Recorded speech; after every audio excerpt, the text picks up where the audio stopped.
गहरा अंधेरा, सर्द हवा और शदीद थकावट। अब हमें तलाश थी एक अच्छे से रूम की ताकि हम आराम कर सकें, और वो हमें मिला। और ये वक्त था रात के 12 बजे का।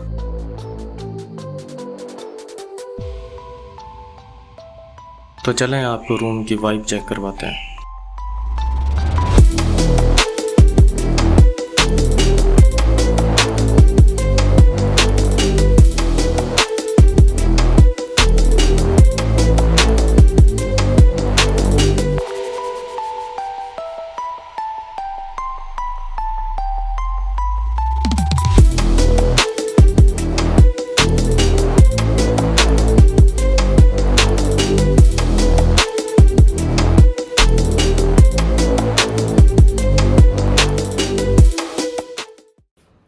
Bro, at last we reached at Kagan and Alhamdulillah safely reached.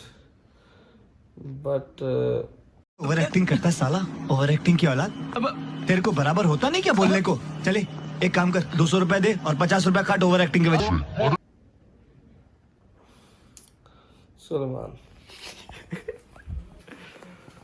हाँ जी, बस हो गई है सर्दी से, थक गए हैं। ऊँची तो बोल। बस हो गई, मैं क्या सर्दी तो थक गए हैं। हैं? मुझे लगता था कुछ है अभी वाइब्रेट कर रही है। की वाइब्रेट कर दी। Bro, मेरी टांग कब से ना वाइब्रेट कर रही है, जब से मैं घर से निकला हूँ ना। हाँ। 2 बार करंट भी लगा है। हल्की सी अंदर से मुझे फीलिंग हो रही है। बहरहाल अच्छा रहा सफर यार। ओए पूरे सफर है ना, किसी ने मुंह नहीं बनाना दूसरे नाल। की मतलब फर्स्ट क्लास सफर रहा। की मतलब इस गल का? वैसे वो आगे जा रहा। नहीं, कुंडी केस लाइन है।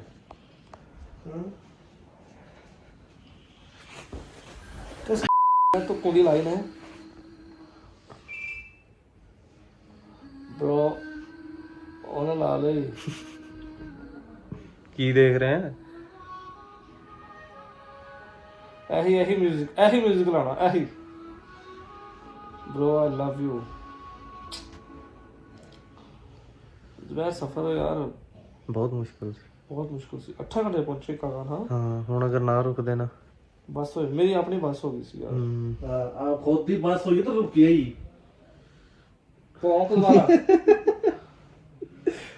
राणे दी हालत हुण वड्डण वाली होई पई है। अल्हम्दुलिल्लाह यार, अल्लाह दे जो मान चाहे ना। सही गल है यार। इससे किस्म की कोई टेंशन नहीं हुई। 12:30 फिर भी सही टाइम ते ਆਪਾਂ ਨਾ भाई ਬਹਿ ਗਏ ਆ ਕੇ ਕਮਰੇ 'ਚ। और ठीक है, पता लाइट चलती है। बड़ा टाइम दिखा रहा हूँ। ब्रो सुबह का क्या प्लान है? सुबह अभी का क्या प्लान है? उसको क्या कहा है आदमी को? उसको मैंने बोला 2 कप 3 चाय में ले आओ।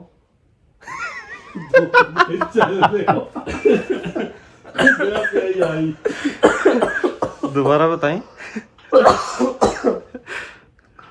2 चाय 3 कप में ब्रो। एक्चुअली गरीब लोग हैं ना, जरा वो थोड़ा सरफा कर रहे हैं।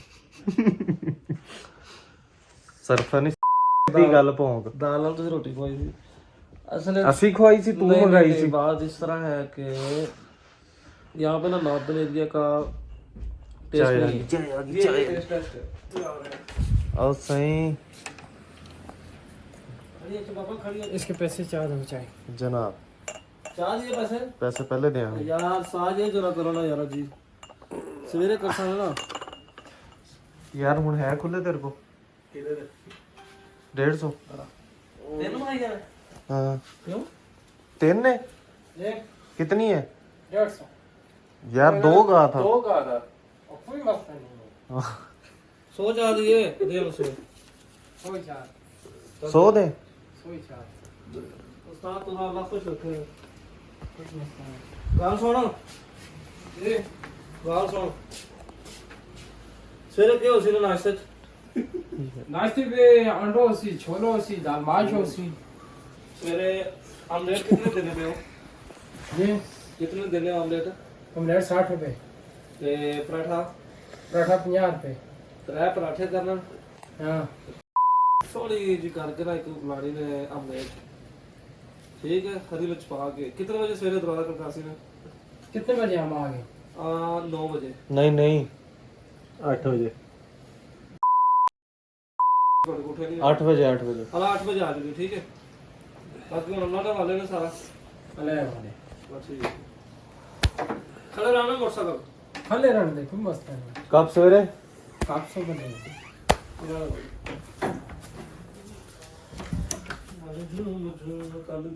आप बहुत बड़ी बेवकूफ़ी। रात के अंधेरे में जो हमें रूम मिला तो हमें अंदाज़ा ही नहीं था कि हम कहाँ हैं। और जब सुबह को आँख खुली तब अंदाज़ा हुआ कि हम कुदरत की गोद में सो रहे थे।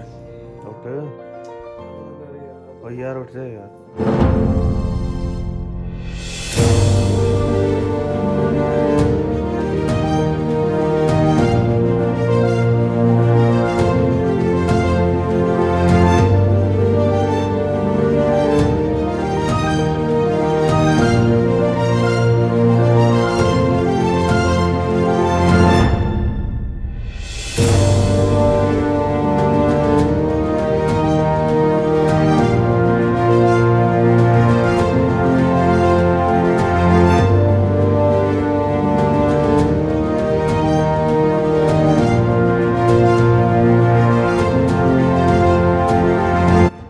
सुबह नाश्ता करने के बाद हमने फिर से सफ़र का आगाज़ किया।